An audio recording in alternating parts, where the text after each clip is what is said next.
नमस्कार दोस्तों, स्वागत है आपका हमारे यूट्यूब चैनल जीवन के राज में। दोस्तों, आज हम बात करेंगे काम वासना किस तरह अपने जाल में हमको फंसाती है और ओशो के इस पे क्या विचार हैं। तो ओशो कहते हैं, काम वासना से छूटना आसान है क्योंकि काम वासना प्राकृतिक है। काम वासना के विपरीत जो काम वासना के विरोध से बन गया है, उससे छूटना मुश्किल पड़ेगा क्योंकि वह प्रकृति से और एक कदम दूर निकल जाना है। इसे हम तीन शब्दों में समझ ले। एक तो मैं कहता हूँ कि प्रकृति जिसे हमने कुछ नहीं किया जो हमें मिली है, द गिवन जो हमें मिली है। द प्रकृति, अगर हम कुछ गलत करें तो जो हम कर लेंगे उसका नाम है विकृति, और अगर हम कुछ करें और ठीक करें जो होगा उसका नाम है संस्कृति। प्रकृति पर हम खड़े होते हैं, जरा सी भूलो विकृति में चले जाते हैं। संस्कृति में जाना बड़ा कठिन है क्योंकि संस्कृति में जाने के लिए विकृति से बचना पड़ेगा और प्रकृति के ऊपर उठना पड़ेगा। दो बातें, विकृति से बचना पड़ेगा और प्रकृति के ऊपर उठना पड़ेगा। अगर किसी ने सिर्फ प्रकृति से लड़ने की कोशिश की तो विकृति में गिर जाएगा। विकृति संस्कृति से एक और कदम दूर है। प्रकृति उतनी दूर नहीं, प्रकृति मध्य में खड़ी है। विकृति और आप हट गए, प्रकृति से भी दूर हट जा गए। इसलिए तो पशुओं में ऐसी विकृतियां नहीं दिखाई पड़ती जैसी मनुष्यों में दिखाई पड़ती हैं, क्योंकि पशु प्रकृति से नहीं लड़ते, इसलिए विकृति नहीं दिखाई पड़ती।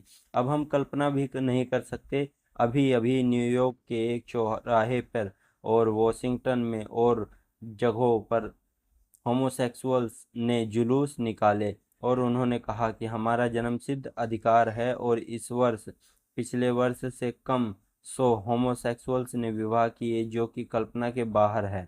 मालूम पड़ता है एक पुरुष के साथ विवाह कर रहा है, या एक स्त्री के साथ विवाह कर रही है। समलिंगी विवाह, 100 विवाह की घटनाएं दर्ज हुई हैं अमेरिका में इस वर्ष। और इन लोगों ने कहा कि हम घोषणा करते हैं कि हमारा जन्मसिद्ध अधिकार है, हम जिसको प्रेम करना चाहते हैं करें, कोई सरकार हमें रोक क्यों। एक पुरुष से प्रेम करना चाहता है, उसे विवाह करना चाहता है, उसके काम संबंध का अधिकार मांगता है। कम से कम 150 क्लब पूरे अमेरिका में और यूरोप में, स्वीडन में और स्विट्जरलैंड में, सब जगह वह क्लब फैलते चले गए। कम से कम 200 पत्रिकाएं आज जमीन पर निकलती हैं, होमोसेक्सुअल्स की पत्रिकाएं, जिन्हें वह खबरें देते हैं और घोषणाएं देते हैं। आप हैरान होंगे कि अभी उन्होंने एक प्रदर्शन किया कैलिफोर्निया में, जैसा कि ब्यूटी कंपटीशन का होता है। महिलाओं को, सुंदर महिलाओं को हम नग्न खड़ा करते हैं। होमोसेक्सुअल्स ने 50 नग्न युवकों को खड़ा करके प्रदर्शन किया कि हम भी इनमें से ही सौंदर्य देखते हैं, स्त्रियों में नहीं, कोई पशुओं की। हम कभी सोच सकते हैं कि पशु पशु और होमोसेक्सुअल नहीं। हाँ, कभी कभी ऐसा होता है, सर्कस के पशु होमोसेक्सुअल्स हो जाते हैं, कभी कभी अजायब घर के पशु होमोसेक्सुअल्स हो जाते हैं। दसम मस ने किताब लिखी, द ह्यूमन द जू, आदमियों का अजायब घर, और उसने लिखा जो अजायब घर में पशुओं के साथ होता है वह आदमियों के साथ समाज में हो रहा है। यह अजायब घर, यह कोई समाज नहीं, जू है, क्योंकि कोई पशु पागल नहीं होता। जंगल में अजब घर में पागल हो जाता है, कोई पशु जंगल में आत्महत्या नहीं करता देखा गया आज तक, लेकिन अजायब घर में कभी कभी आत्महत्या कर लेता है। पशु विकृत नहीं होता क्योंकि प्रकृति में ठहरा रहता है। आदमी कोशिश करता है, आदमी दो कोशिश कर सकता है, या तो प्रकृति से लड़ने की कोशिश करे, या आज नहीं कल विकृति में उतर जाएगा, या फिर प्रकृति का अतिक्रमण करने की कोशिश करे तो संस्कृति में प्रवेश करेगा। अतिक्रमण तप है, विरोध नहीं। निरोध क्रोध नहीं, संघर्ष है। अतिक्रमण ट्रांसेस। बुद्ध ने एक बहुत अच्छा शब्द प्रयोग किया, वह शब्द है पारमिता।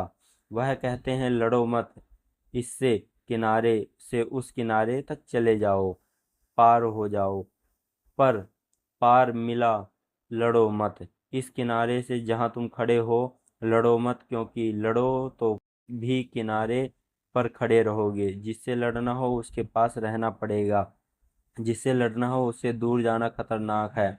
दुश्मन आमने सामने संगीन लेकर खड़े रहते हैं। हिंदुस्तान पाकिस्तान की बाउंड्री पर देखें उनको वह खड़े, हिंदुस्तान की चीन की बाउंड्री पर देखें वह संगीन लिए खड़े हैं। दुश्मन से दूर जाना खतरनाक है, दुश्मन के सामने संगीन लेके खड़े रहना पड़ता है। अगर इस तट से लड़ोगे तो बुद्ध ने कहा, अगर भोग के तट से लड़ोगे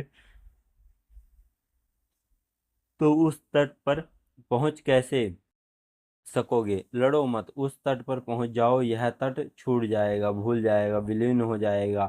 तत्पश्चात अतिक्रमण ट्रांसेस है, द्वंद्व नहीं, संघर्ष नहीं। इस अतिक्रमण के रूप में हम थोड़े गहरे जाएंगे तो बहुत सी बातें ख्याल हो सकेंगी। एक तो पहले ख्याल ले लें कि अतिक्रमण का क्या अर्थ होता है। आप एक घाटी में खड़े हैं, अंधेरा है बहुत, आप उस अंधेरे से लड़ते नहीं हैं, आप सिर्फ पहाड़ के शिखर पर चढ़ना शुरू कर देते हैं। थोड़ी देर में आप पाते हैं कि सूर्य ने मंडित शिखर के निकट पहुंचने लगे हैं। वहां कोई अंधेरा नहीं, घाटी में अंधेरा था। आप घाटी में खड़े ही न रहे, आपने सूर्यमंड की शिखर की ओर बढ़ना शुरू कर दिया। आपने धूप में नहाए हुए शिखर की तरफ बढ़ना शुरू कर दिया।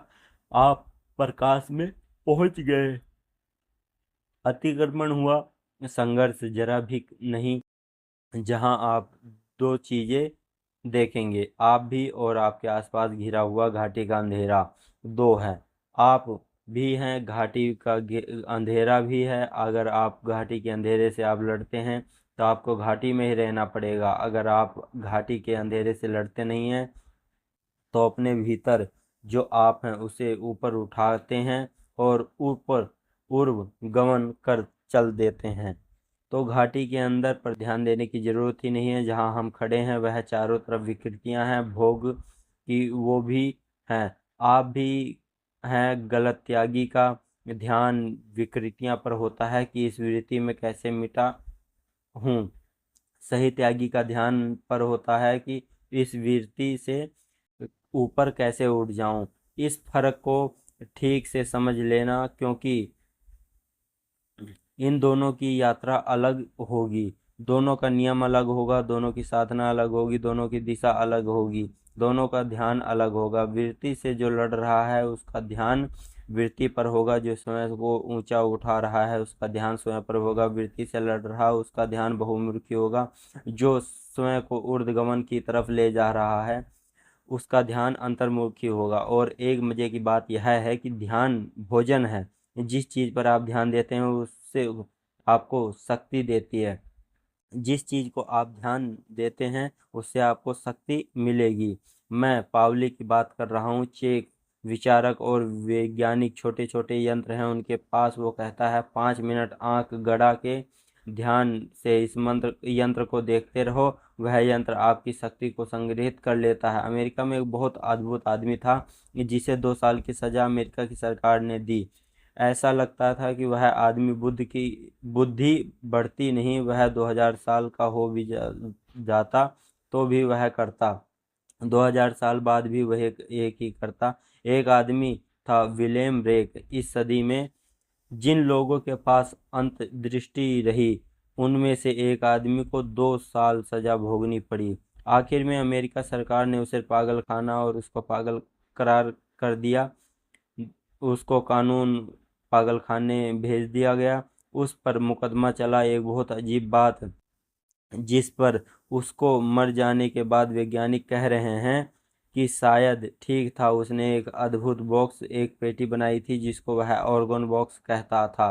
वो कहता था कि इसके भीतर कोई भी व्यक्ति लेट जाए, काम वासना का विचार करता रहे तो उसकी काम वासना की शक्ति इस डिब्बे में संग्रहित हो जाती है। लेकिन अब उसका कोई वैज्ञानिक प्रमाण क्या हो, उसमें संग्रहित हो जाती है। वह कहता है प्रमाण एक ही है कि आप किसी को इसके भीतर लेटा दें जिसको बिल्कुल ना पता हो, वह 1 मिनट के बाद काम वासना का विचार शुरू करना शुरू कर दे, किसी को भी लेटा दें। वो कहता है यही प्रमाण है। इसको तो वो हजारों लोगों को प्रमाण दे, लेकिन इसको वैज्ञानिक कहते हैं हम इसको कोई प्रमाण नहीं मानते। वह आदमी ब्रह्म हो सकता है, उस आदमी की आदत हो सकती है इस डिब्बे के भीतर। वह कहता है जो विचार आप करेंगे आपका ध्यान जाएगा, वही शक्ति संग्रहित हो जाएगी।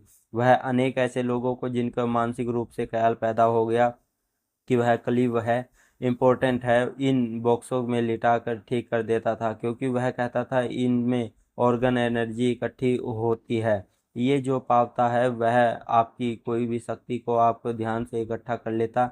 आपको ख्याल ना होगा, जब आपकी तरफ लोग ध्यान देते हैं तो वह स्वस्थ अनुभव करते हैं, जब आपकी तरफ लोग ध्यान नहीं देते तो वह अस्वस्थ अनुभव करते हैं। इसलिए एक बड़ी अद्भुत घटना कि जब आप चाहते हैं कि आप ध्यान दें, आप बीमार पड़ जाते हैं। बच्चे तो इस ट्रिक को बहुत ही जल्दी समझ जाते हैं कि आपकी 100 में से 90 बीमारियां ध्यान की आकांक्षाओं से पैदा होती हैं, क्योंकि बिना बीमार पड़े घर में कोई आप पर ध्यान नहीं देता। पत्नी बीमार पड़ जाती है तो पति उसके सिर हाथ पैर के पास बैठता है, बीमार नहीं पड़ती तो उसकी तरफ देखता भी नहीं। पत्नी इस रहस्य को जानबूझ के नहीं, अचेतन में समझ जाती है कि जब उसे ध्यान चाहिए तो उसे बीमार होना पड़ेगा। इसलिए कोई स्त्री उतनी बीमार नहीं होती जितनी दिखाई पड़ती है। या तो कमरे में होता है, या जितना वह गलती कराती है, आवाज़ें करती है, आवाज़ उतनी नहीं है। जितना भी पति कमरे में नहीं होता वह करती है, तब नहीं करती जब उस पर थोड़ा ध्यान देने जैसा कारण क्या होगा। बच्चे बहुत जल्दी सीख जाते हैं, जब वह बीमार होते हैं तो सारे घर की टेंशन उनके ऊपर होती है। एक दफ़ा की यह बात है, समझ में आ गई कि अटेंशन आकर्षित करने के लिए बीमार होना रसपूर्ण है। जिंदगी भर के लिए बीमार आधार बना लेती है। मनोवैज्ञानिक सलाह देते हैं, लेकिन बुद्धिमानी की सलाह बड़ी उल्टी मालूम पड़ती है। वो कहते हैं जब कोई बीमार हो तब जानबूझ के भी उस पार कभी ध्यान मत देना, अन्यथा उसे बीमार होने के लिए तुम कारण बनोगे। जब कोई बीमार हो तब उसे ध्यान देना, मत सेवा कर देना, लेकिन ध्यान मत देना। बड़े तथा स्वस्थ भाव से रहेगा उसके लिए बीमार जुड़ी, लेकिन ध्यान से शक्ति मिलती है। इसलिए तो सारी दुनिया में ध्यान पाने की कोशिश चल रही है। एक नेता क्या रस आता होगा, जूते खाए, गालियां खाए, उपद्रव सहे, रस क्या आता है। लेकिन जब वह भीड़ में खड़ा होता है तब उसकी आंखें उसकी तरफ फिर जाती है। पावले कहता है कि वो जब उसकी शक्ति में भोजन पाता है तो कोई आश्चर्य नहीं। नेहरू कुछ दिन और जिंदा रह जाते अगर चीन का हमला ना होता। अचानक भोजन कम हो गया, ध्यान बिखर गया, और कोई राजनीतिक नेता पद पर रहते हुए मुश्किल से मरता है। इसलिए कोई राजनीति नेता पद नहीं छोड़ना चाहता तो वह नहीं मरता, मरना और पद छोड़ना कभी नहीं चाहता। कोई राजनीतिक नेता पद पर मरना ही पड़े तो आखिर में बात अलग है।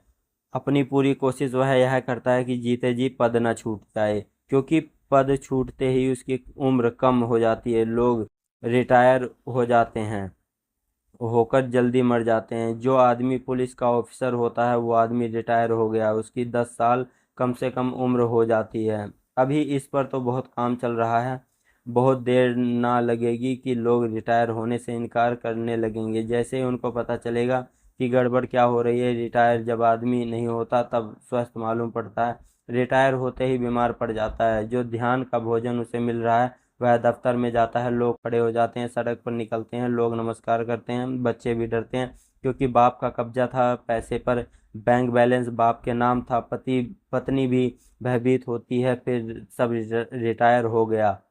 हाँ, सब धीरे धीरे सूत्र छूट गए। अब वह बैठ जाता है कोने में, लोगों से ऐसे निकल जाते हैं जैसे वह है ही नहीं। तो खास बात यह है कि तनख्वाह कमाता है, आवाज़ देता है कि मैं हूँ। वह हर चीज़ में अंगेबाजी करता है। बूढ़ों की आदत है अंगेबाजी की, किसी कारण से नहीं, हर चीज़ में वो अंगड़बाजी करते हैं। कोई बात नहीं इसमें वो अंगड़बाजी डाले, क्योंकि अंगाड़ डालने से वो बता सकता है कि मैं हूँ, थोड़ा ध्यान आकर्षित कर सकता है। ये बहुत दीन अवस्था है, ये बहुत दानी अवस्था है। वह बहुत ऋण है, दुखद है, लेकिन वह घर में कोई ऐसी चीज चलने देगा जिससे वह सलाह ना दे। हालांकि कोई उसकी सलाह नहीं मानता, वह मानता है कि इसे वह दिन भर करता है, कहता है कि मेरी, मैं मानता हूँ, लेकिन फिर दिन भर देता है, क्योंकि वह दिन भर कहता है कि मेरी सुनता नहीं। गांधी जी कहते हैं कि 2 वर्ष जिएंगे और जी सकते हैं, अगर भारत आज़ाद न होता तो 125 वर्ष भी जी सकते थे।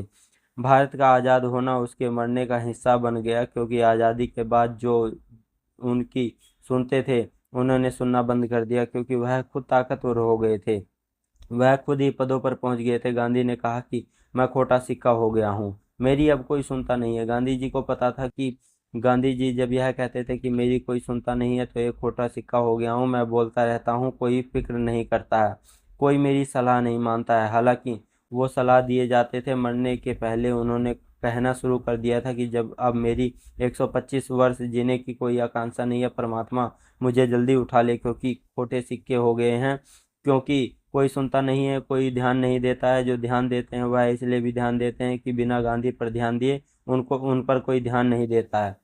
अब वह खुद ही ध्यान पाने के अधिकारी हो गए हैं, सीधा लोग उनको ध्यान दे रहे थे।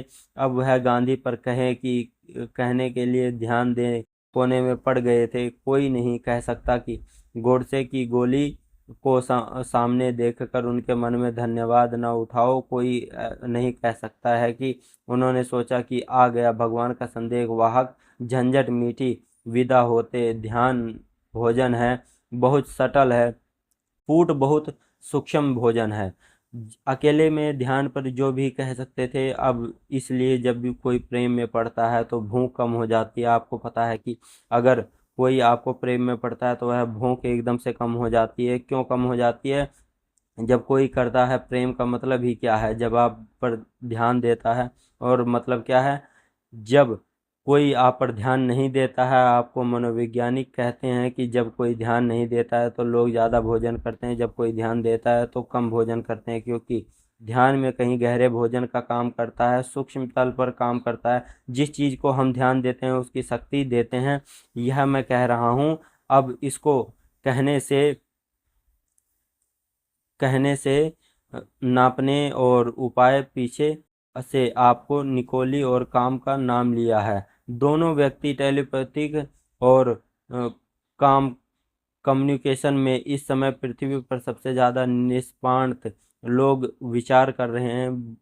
ब्रॉडकास्ट ब्रॉडकास्ट करता है और हजारों मील दूर कामना उस विचार को पकड़ लेती है। वैज्ञानिकों ने यंत्र लगा के बड़े चकित कर दिए कि जब लोग निकले और विचार भेजता है तो उसकी शक्ति क्षीण होती है। उसके चारों तरफ यंत्र बताते हैं कि उसकी शक्ति क्षीण हो रही है।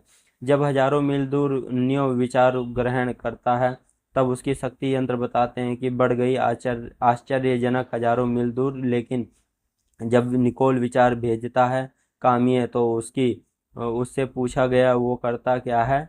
वह कहता है कि मैं आंखें बंद करके ध्यान करता हूँ कि कामनिया मेरे सामने उपस्थित है। वह दूर नहीं है, मेरे सामने उपस्थित है। मैं अपने सारे ध्यान को उस पर लगा देता हूँ, सब भूल जाता हूँ, सिर्फ कामनीय रह जाता है। और कामनीय रह जाता है, मुझे प्रत्यक्ष दिखाई पड़ने लगता है कि ये सामने जो खड़ा है।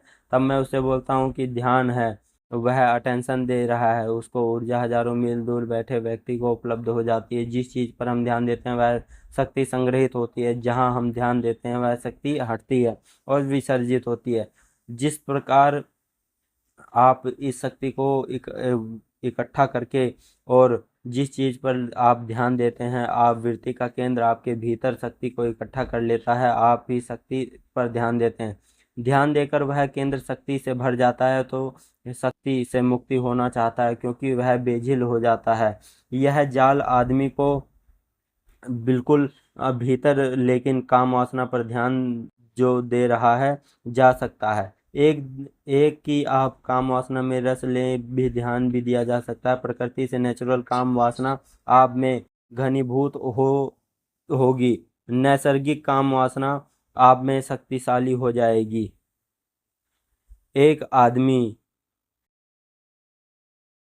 के भीतर लेकिन काम वासना पे दो तरह से ध्यान दिया जा सकता है। एक कि आप काम वासना में रस लें और दूसरा ध्यान दिया जा सकता है कि प्रकृति नेचुरल काम वासना में आप घनीभूत हो। नैसर्गिक काम वासना में आप शक्तिशाली हो जाओगे।